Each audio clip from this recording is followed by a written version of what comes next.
Hey guys, we're gonna be building a fence in the most extreme conditions on the planet right now. We're at minus 55 degrees right now, Celsius. Watch how we do it, follow us, let's go. And it was a cat's meow. We're using the PostMaster Plus steel posts. These are the only posts in the market that carry any kind of warranty. They have a limited lifetime warranty. Your wood posts won't have any of that. These posts can withstand up to winds of 75 miles per hour, or if you watch Mark Olson and his brothers in SWI, they've tested out winds of over 100 miles an hour. So these are way stronger than wood posts. These posts are also pounded in the ground, so we're gonna have no mess, no dig, no concrete, and it's gonna be beautiful. Look like it just grew out of the ground. Hey guys, it's so cold out here. Let's do a little test first. We have a cup of water from Canes. I don't know if you've eaten Canes, but definitely go check it out. We always go down there when we go in the US, so Raising Canes is the best. So let's see how quick this water freezes. We're gonna just leave it there and then we'll come back later to it. Wow.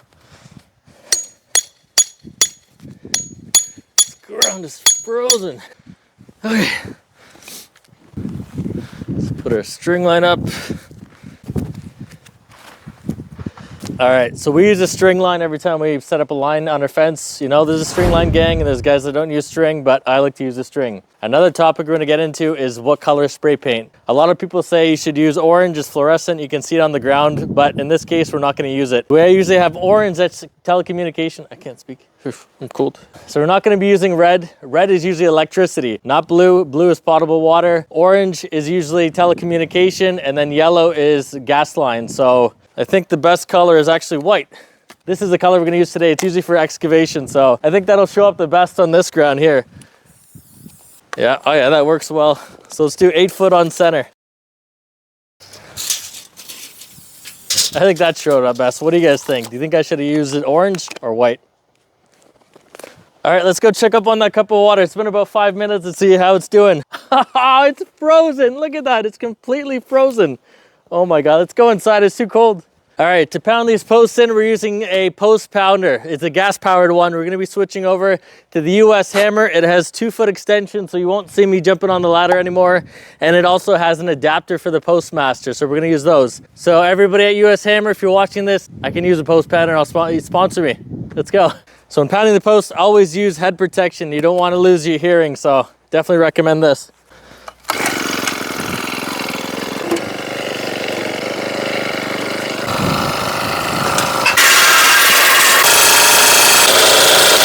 Hey guys, it's freezing out here. I have to take a little break. You see my cheeks are really red. But I just want to show you with these PostMaster posts that there is an up and a down. This is the down part right here. We can see there's a keyhole so that when it gets in the ground, it'll lock it in so it won't come back up. And then the top obviously doesn't have that. And you can see also here, there's no holes already marked into the post. So there's an up and there's a down.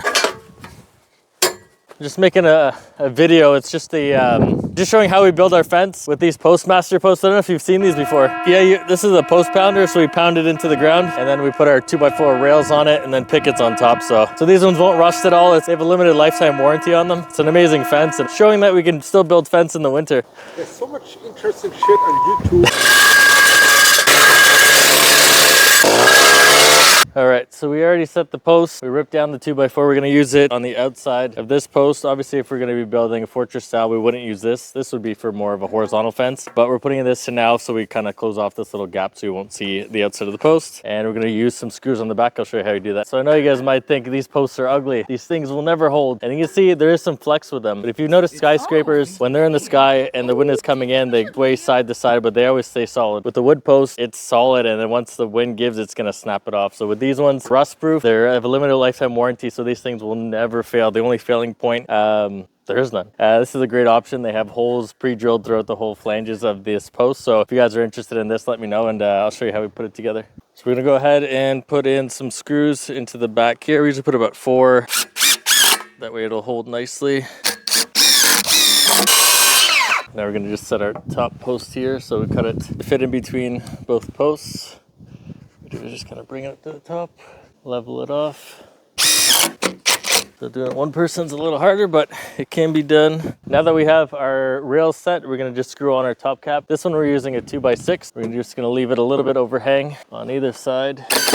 Now that we have our 2x4s on, our 2x6 on the top cap, we're gonna put a 1x6x6 pickets on, covering up the board. So what you're gonna notice here is there's steel. I'm gonna be able to see it. The only way you're gonna be able to see the steel is if you come on an angle and look down the fence on an angle. That's the only way you can see it. Or maybe on the bottom, there's maybe an inch you'll see if the grass will grow over and cover that. So let me put the pickets on for you and show you how it's all put together.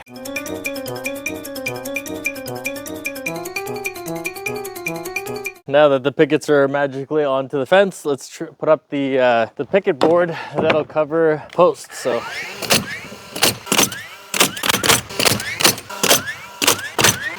now that the picket boards are up, let's put the trim board top and bottom, and then we're finished this side.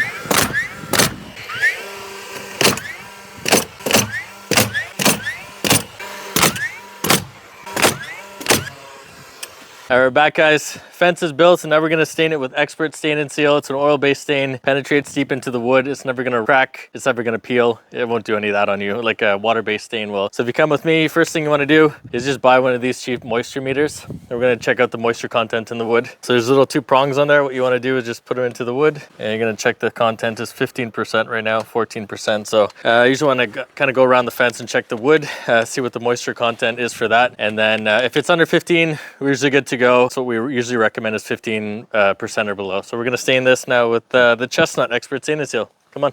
All right, so we're gonna use this chestnut oil, Expert Stain and Seal. You always wanna mix it to get everything out of the bottom, so everything kind of settles down on the bottom. Create a little tornado effect. Just wanna make sure that all the pigment, everything gets mixed around nicely. All right, we're just gonna be staining it with a big deck brush. If you guys are interested in getting a brush like this, I know Fence Armor has it, and I can link a video to this below, so definitely gets it on nice and thick.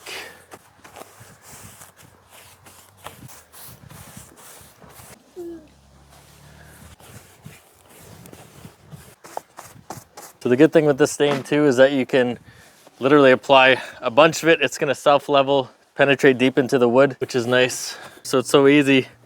Even a 5-year-old can do it, eh, bud?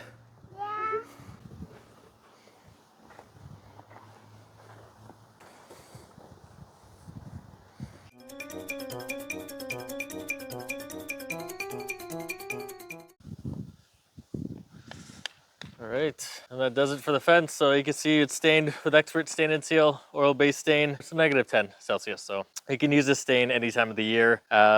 And yeah, and it looks beautiful. When it dries, it'll really pop. So if you guys are interested in this product, definitely reach out to Expert Stain and Seal, or you can go through our website, www.frontrockfences.com, and you can pick some up. And it was a cat's meow.